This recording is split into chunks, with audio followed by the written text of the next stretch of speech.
Sega.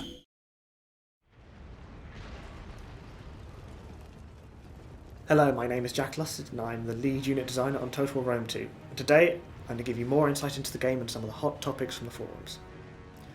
With siege battles in Rome 2, we've really wanted to change how the game plays in these battles. In previous Total War games, these battles have often ended up being a bit of a meat grinder at a central capture point at the end of the battle, which hasn't been very fun. Shogun 2, we changed it up with the multiple levels of castles and many different attack routes, which made the battles more dynamic.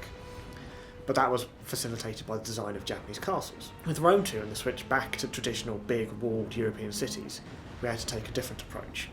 And what we're doing is adding in multiple capture points within the city.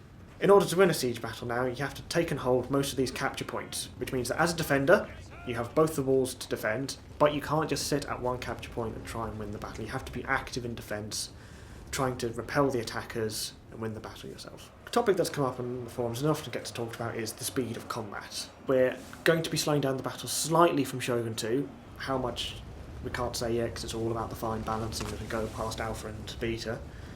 But we're also looking at how the combat plays out between different units. So there's a big change going on to the combat rules, how fast units move, the rate of casualties, and all those factors that play into it. Unit sizes in Rome 2 are going to be about the same as previous Total War games. I know there's a large amount of people in the forum who'd like to have huge units, 600 men wide, going through the settlement, but it just causes a lot of problems. Some people talk about us going more abstract. Why don't we go to a more wargamey solution of high-level chain of command? You just give vague orders to your units and they carry them out for you. It's not really what we wanted from Total Battles. Total Battles for us are, you are in control of the whole battlefield. It's not what historical generals would have done, but it makes for really great gameplay where it is your decision that meant that you made that crucial flanking move and won the battle. As our games have gotten bigger, there's been a question about, well, why hasn't the number of playable factions increased? And this is because that each game we go into more and more depth with those factions. For Rome 2, we're really emphasising this. We're putting more depth into campaign map features, more unique rosters, more text, things like that. So it's one of those questions of quality versus quantity, and we really want to go for quality.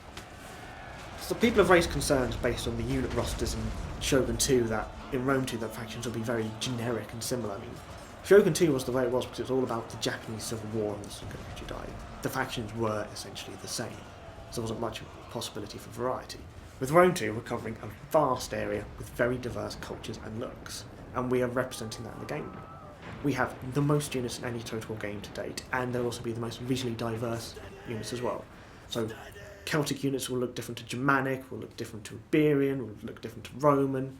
It's all an emphasis on that because that massively increases the variety of gameplay you see and makes it feel really different when you're fighting on different parts of the map. The Siege of Carthage visual was done pre-alpha, so it's a very early stage of development, and a lot's changed since then. So at that point we got unit looks in to great diversity and look good, but it wasn't with the final system.